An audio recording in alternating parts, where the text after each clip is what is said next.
Magandang araw po, welcome po sa aking channel, Nov9 TV. Patalasasan po, meron po ba kayong mga properties na napapabayaan or non-performing assets? Plan nyo ibenta, pero wala kayong oras pagbenta nito. Kung ito'y pagkakatiwala nyo po sa amin, tawag lang po kayo sa aking numero, usap po tayo, gawan ko po ng video for free. Yes, libre po. Wala po kayong babayaran. Tutulungan pa namin kayong mabenta ang inyong property. Kami na po bala sa marketing, sa boosting, pati po sa paid advertisements, even sa tripping. Hindi na po kayo mapapagod sa pag-entertain ng mga buyers. Kami na po bala sa lahat. Tawag lang po kayo. Nandito po tayo ngayon sa Hillsboro, Tanawan, Batangas kung saan meron po tayong bagong video presentation. Isang residential property na may lot area na 150 square meters. May floor area po ito na 177 square meters. Ito po yung may 4 bedrooms, may powder room, toilet and bath, carport, kitchen, and living area with fencing gate na rin po at may built-in cabinet. Ito po ay nasa loob ng isang exclusive subdivision na napakatahimik po ng lugar, sariwa ang hangin, at malamig po ang klima. Malayo na rin po ito sa 14 kilometers danger zone ng Taal Volcano. Ang estimated elevation above sea level ay 531.5 feet. Meron din po itong overlooking view ng Mount Makiling, Mount Banahaw, at Mount Malarayat. Very relaxing po ang mountain views. Ito pong property ay pre-owned. Gawa ng si owner po ay nasa ibang bansa. Pero kahit po wala sila dito, ito'y well-maintained naman. Kaya ito po'y ready for occupancy. Samahan niyo po ako. Pasok po tayo. Pagpasok niyo po, meron pong espasyo pa para sa pocket garden. Ito naman po yung harapan ng bahay. Meron po itong terrace o balkonahe at dito naman po yung covered car garage. Ito pong garahe ay kakasya ang isang SUV at ito ay naka-tile flooring na rin. Maayos din po ang pintura ng ceiling at wall at meron din pong steel gate. Kung dalaw naman po ang inyong sasakyan, pwede man po mag-park sa labas, gawa ng may common parking. Ito naman po yung main door, naka-solid wood door. At ito naman po yung living area o salas. Lahat pong furnishings na nakikita nyo ay kasama po yan at halos bago pa mga yan. Meron din pong split type aircon, then may sala set or sofa, may TV, electric fan, at dito naman po yung dining area at meron pong 6-seater wooden dining set. May pendant lamps, at ito pong flooring ay premium tiles ang ginamit. At dito naman po yung sliding glass door papunta dito sa open lanai. Ito naman po yung split type aircon. Halos bago pa rin yan. At ito naman po yung access papunta sa likod ng bahay. At buong property po ay nakabakod na. So, balik po tayo dito sa loob. Ito po yung formal kitchen kung saan malaki naman ang espasyo. Naka-tile kitchen countertop. Meron pong wall-mounted wooden cabinet. Then may range hood. Ito po yung naka-tile kitchen wall. Tile kitchen countertop. Merong space para sa gas range. At meron pong malaking kitchen window. Then stainless sink with faucet. At storage ng kitchen utensils. At ang kagandahan po dito, kung meron man po kayong PWD or senior citizen sa pamilya, meron pong kwarto para sa kanila dito sa ground floor. Kaya maganda rin po itong gawing retirement place ninyo. So meron pong dalawang sliding glass windows, may built-in wardrobe, naka-tile flooring, sa spasyo sakto lang, hindi naman ganun kaliit at hindi naman ganun kalaki. So mula po dito sa first bedroom, katabi lang po nito ang common toilet and bath. Maayos naman po ang toilet fixtures, naka-tile bathroom wall, meron pong hot and cold shower, at meron pong bathroom window. Okay, labas po tayo para check natin ibang parte ng bahay. So paglabas nyo po ng common toilet and bath, meron pong access door dito. Papunta naman sa service area. Ito pong service area ay may access papunta dito sa garahe at dun sa main gate. At meron pong 1 meter setback dito sa gilid kung saan ginawa pong service area. At dito naman po sa likod, ganun din po. Meron pong 1 meter setback na malaki pa po ang espasyo. Yan po yung likod ng bahay. So sa structure, maayos naman po. So isa po ito sa improvement na nagawa ni owner. Hanggang sa dulo po yan. So mula po dito sa service area, pasok po ulit tayo dito sa loob ng bahay. Yan po yung dining area. At dito naman po ay meron pong under stair storage. Then ito po yung hagdan o stairs kung saan ito yung naka-concrete staircase at wooden handrail. Meron din po itong staircase window, nag-serves as natural sunlight. Then, samahan niyo po ako, akyat po tayo. Ito po yung hallway, papunta yan sa balkonahe o terrace. Meron pong sliding glass door.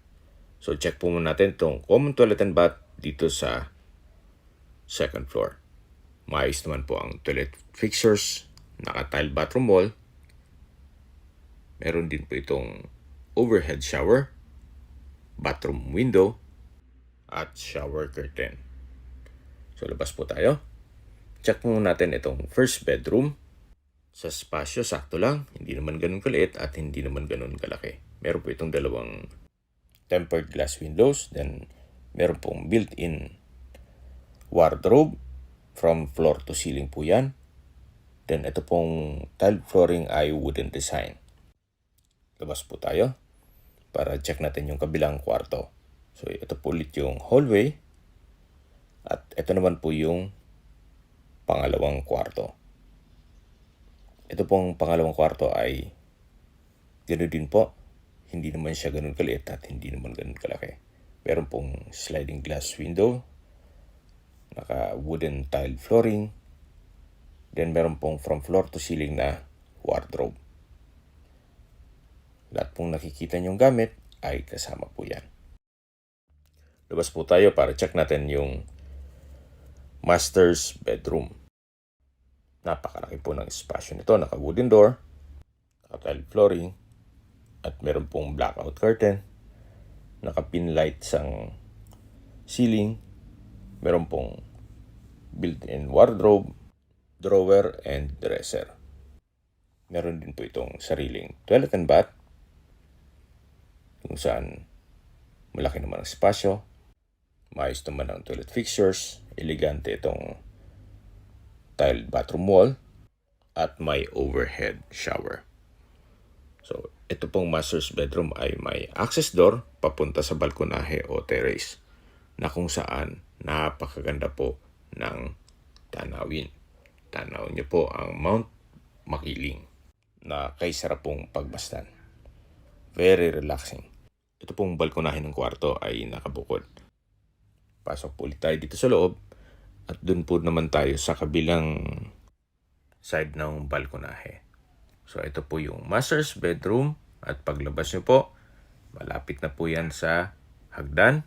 Yan po yung dalawang kwarto at yung common toilet and bath. So dito naman po yung sliding glass door papunta dito sa mas malaking balkonahe o terrace. Sa ilalim po nito ay yung covered car garage. So ganun din po, napaganda ng tanawin, naka-tile flooring.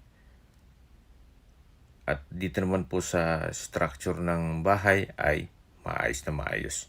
Wala po kayong ipapagawa dito. Sa mga nag-skip po ng video, summarize ko lang po. Itong pong property ay nasa Hillsboro, Tanawan, Batangas, isang exclusive subdivision na meron pong 24-hour security.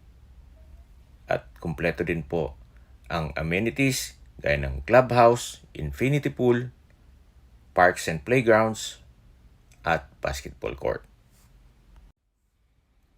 May lot area din po ito na 150 square meters at may floor area na 177 square meters. Ito po'y titulado, buhay po ang may-ari, kaya wala po kayong magiging problema sa documentation or sa transfer ng title. Ito pong bahay ay halos bago pa at hindi naman gaanong natirahan ni owner. Gawa ng nasa ibang bansa po sila. Kung sakali man po na maibigan nyo itong property, wala pong problema at pwede naman po silang umuwi ng Pilipinas.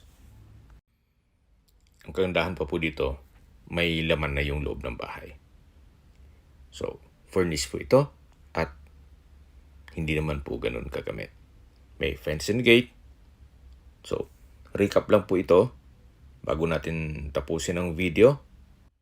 Papasok po tayo at pagmasdan nyo po ang buong property.